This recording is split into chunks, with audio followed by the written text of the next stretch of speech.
আজকে আমি আপনাদের সাথে একটা ইন্টারেস্টিং জিনিস শেয়ার করব। ছোটবেলায় যখন আমরা স্কুলে পড়তাম তখন ক্লাস 7-8-এ তখন আমাদের ক্লাস যারা বন্ধু ছিল, যারা সহপাঠী ছিল, তাদের সাথে আমরা ক্লাসে বসে টিফিন টাইমে কিংবা যখন আমরা একটু ফ্রি থাকতাম একটা মজা করতাম। সেটা হচ্ছে একটা অঙ্কের খেলা খেলতাম। আমি তাকে একটা মনে মনে কোনো সংখ্যা ধরতে বলতাম, তাকে গুণ ভাগ যোগ বিয়োগ করে অবশিষ্ট তার মনে কত আছে জাস্ট এইটা বলে দিতে পারতাম। আমি না অনেকেই করতে পারতো এবং এটা এখন অনেক বেশি কমন হয়ে গিয়েছে। হয়তোবা এটা অনেকেই জানে, আবার অনেকে জানে না। এখন আমি এই 2024 সালে এসে দেখি যে এই জিনিসটা, এই মজার জিনিসটা অনেকেই জানে না। আমাদের সময় থেকে যারা ছিল তারা হয়তোবা জানে, কিন্তু বর্তমানের বাচ্চারা কিন্তু একদমই জানে না। যদিও জিনিসটা অনেক বেশি কমন, কিন্তু তাও আমি চাই এই জিনিসটা আজকে আপনাদের সাথে শেয়ার করতে। তো চলুন শুরু করছি। ধরুন আমি যে কোনো কাউকে বললাম মনে মনে সে যেন একটা সংখ্যা ধরে এবং সেই সংখ্যাটা আমাকে যেন সে না বলে। ধরা যাক সে মনে মনে সংখ্যা ধরেছে 9। এখন সে মনে মনে যে কোনো সংখ্যাই ধরতে পারে, 9 থেকে 9,09,000 যে কোনো সংখ্যাই ধরতে পারে। এটা আমার জানার প্রয়োজন নেই।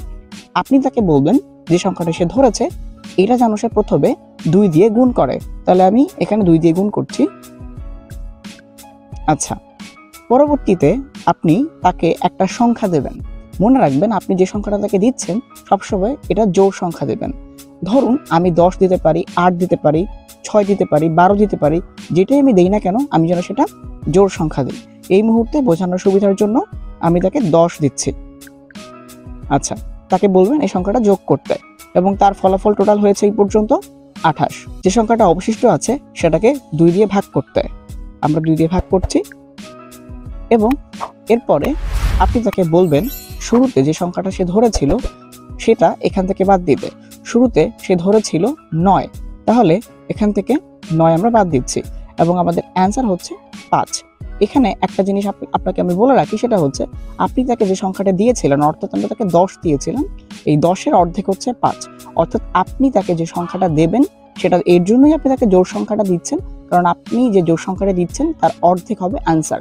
যদি আপনি তাকে 8 জোড় সংখ্যা দিতেন তাহলে অ্যান্সার হতো 4।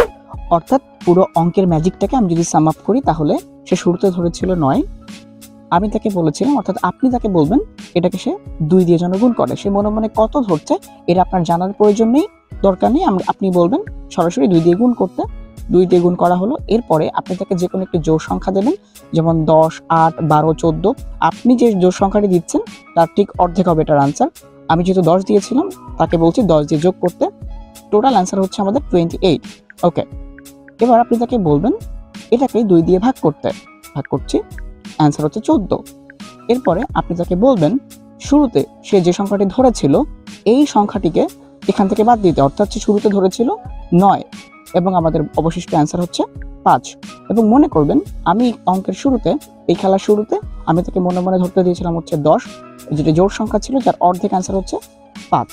এবং আমি আবারও পুনরায় রিপিট করছি, আপনি যে সংখ্যাটি তাকে ধরতে দিচ্ছেন এটি সবসময় আপনি জোড় সংখ্যা দেবেন, যার অর্ধেক সবসময় তার আনসার আসবে। এবং এটি আসলে সে বুঝতেই পারবে না আপনি কিভাবে এটি বের করতে পারছেন। আপনার আসলে জানার প্রয়োজন নেই তার ফলাফলগুলো, শুধু আপনি মনে রাখবেন আপনি যাকে যে জোড় সংখ্যাটি দিচ্ছেন ঠিক তার অর্ধেক আনসার হবে হচ্ছে 5।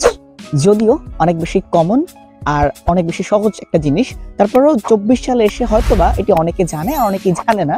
তো সেই জায়গা থেকে আমার মনে হলো এটা আপনাদের সাথে শেয়ার করা উচিত। ভালো কিছু দেখে, ভালো কিছু শিখে সময় কাটান অনলাইনে। দেখা হয়ে যাবে পরবর্তীতে। সেই পর্যন্ত সবাইকে টাটা।